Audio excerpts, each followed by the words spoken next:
Ever considered making a movie? You've got a great idea for one, right? We all do.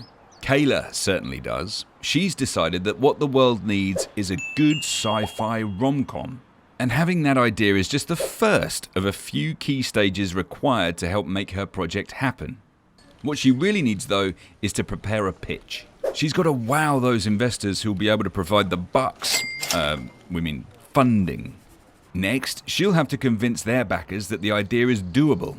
And she'll be able to secure a talented screenwriter and director. When investors have given the go-ahead, an agreement can be drawn up and the movie will get the green light.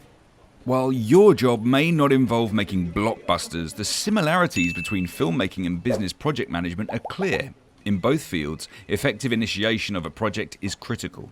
That's what we'll be talking about in this first course, from making a business case to conducting a feasibility study and creating a project charter. Let us help guide you towards project initiation success. And action!